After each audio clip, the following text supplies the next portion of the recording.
Hello lovely students and welcome back to English with Lucy. Today I am going to share my love of the English language with you because I am a logophile. What's a logophile? It's somebody who loves words, somebody who is drawn to words. Today I'm going to share with you 15 of my favourite words, the words that I find most beautiful in English. Spoiler, lots of them are borrowed from other languages. I'm going to give you their pronunciation, definitions, examples, words that I think we should all use more often. I've selected these words because I find that they roll off the tongue, or at least some of them do, and others just have really beautiful meanings. To help you with your English learning journey even more, I have created a free PDF that goes along with this lesson. This lesson contains the 15 words we're going to discuss, plus 15 of the ugliest words in the English language. I thought it would be really funny to have that contrast there. If you'd like to download that PDF, the 15 most beautiful and ugliest words in the English language according to English with Lucy, all you have to do is click on the link in the description box, enter your name and your email address. You sign up to my mailing list and the PDF arrives directly in your inbox. After that, you automatically receive my free weekly lesson PDFs, plus all of my news, course updates and offers. It's a free service. You can unsubscribe at any time. Right, let's get started with word number 1. Appealing. Appealing. I love that long E sound. Appealing. Appealing. This means attractive or interesting. To me, it sounds slightly flirtier than just saying something or someone is beautiful. They're appealing. I'm interested in them. An example, his rich vocabulary made him sound so appealing. This is actually a word that my mother uses quite a lot. If she sees something delicious or smells some nice food, she will always say, "That looks so appealing." Number 2, ineffable.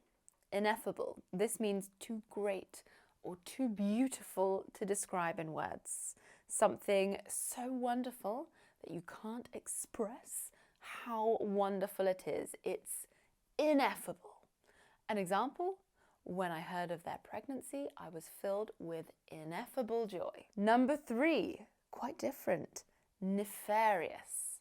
Nefarious. I love that air sound. I know lots of learners of English struggle with that air sound. You're always taught to pronounce it as air. However, I have a little pronunciation secret that I use with my students, and my students tend to find it a lot easier to think of it as an extension of an sound. Air. Just bring the volume down slightly at the end. Air. Nefarious. Now, nefarious is a beautiful word, in my opinion, but it doesn't necessarily have a very beautiful meaning. It means criminal or extremely bad. I find this word appealing because I find it very expressive. An example, they hacked into my bank account and used the funds for nefarious purposes. Word number 4 has a story behind it for me. The word is ethereal.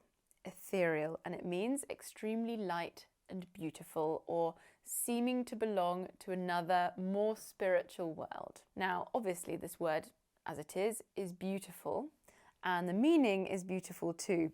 But what I think is really funny about it is that to me it represents how difficult English pronunciation and spelling can be. And as you might have noticed, the way English words are spelt often gives no indication as to how they ought to be pronounced. Ethereal is a clear example of that for me.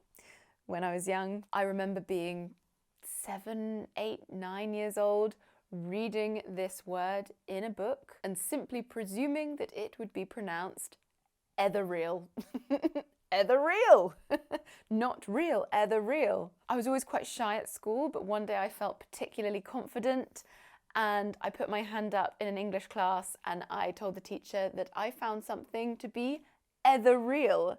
Luckily, it was a very sweet English teacher and they didn't shoot me down or make fun of me. They just giggled and told me they could see why I pronounced it like that, but it's actually ethereal. So that's why this word is very deserving of being on this list, because I think it has a really beautiful story behind it, for me at least. An example of ethereal in a sentence. At sunrise, the London skyline almost looks ethereal. Number 5. If you know me well, if you've followed me for a long time, you might understand why I love this word so much. It's epiphany.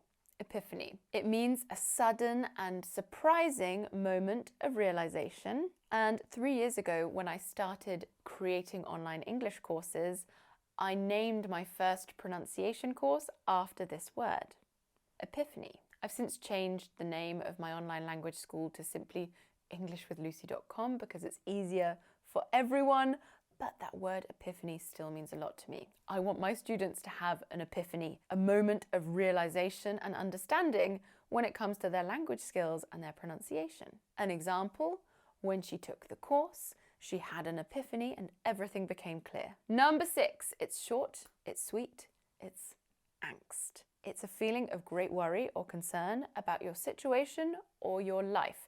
And you often hear teenage angst. I wrote emotional poetry when I was full of teenage angst. Number 7, euphoria. Euphoria. I think it's the name of a TV show. This means an extremely strong feeling of excitement or happiness that usually only lasts a short while.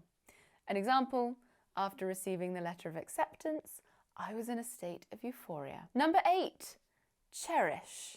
Cherish. I actually met someone the other day whose first name was Cherish, and she really deserved that name. She was so lovely. This is a verb meaning to love someone or something very much and to want to protect them or it. An example, I will always cherish the letter he wrote to me before he passed away. Number 9 is eternity. Eternity. And this simply means time without end. For example, a mother's love lasts for eternity. Number 10, quintessence. Quintessence. You may have heard this in its adjective form before, quintessential, which is also very beautiful. But I think this one is used less frequently and it should be used more frequently because it's a very lovely word, quintessence. It means the perfect example of something. If you see a perfect country cottage with beautiful light stone and roses up it, you can say that it is the quintessence of an English country cottage. My 11th beautiful word is feces. Feces, I'm joking, it's not feces. That means poop. I don't know, I listened to my intrusive thoughts there. Number 11 is plethora.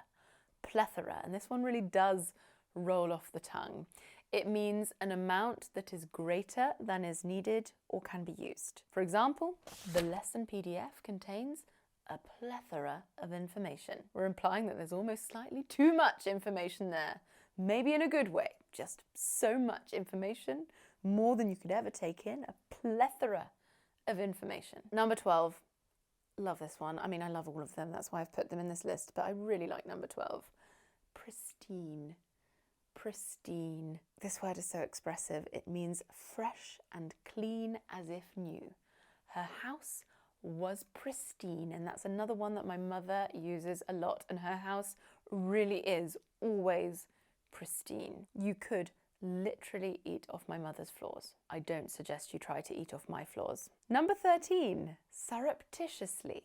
Surreptitiously. It means in a quick or secret way so that people don't notice. For example, she surreptitiously slid her phone number under his napkin. Napkin is another word for serviette. Number 14, dulcet. Dulcet. Dulcet means sounding sweet or pleasant, and it's often collocated with tones. Dulcet tones. If you're talking about somebody's dulcet tones, it means their sweet voice. An example, I can always recognize her dulcet tones.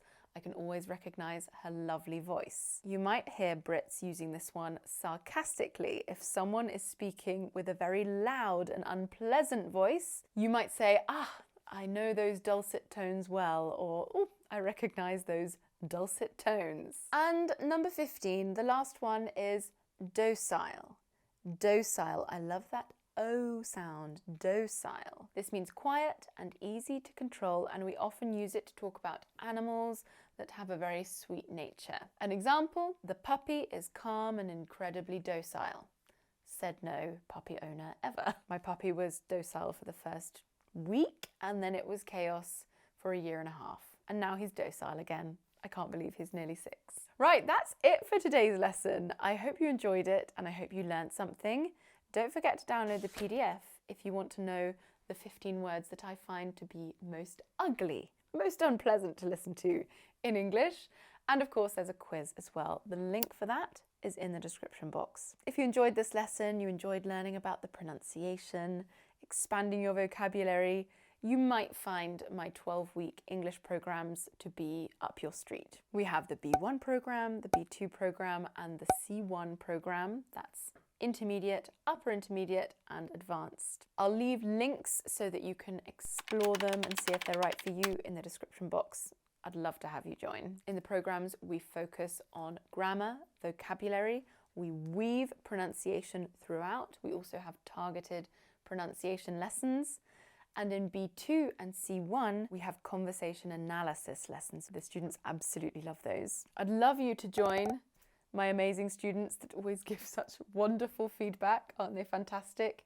If you're interested in joining, just visit englishwithlucy.com.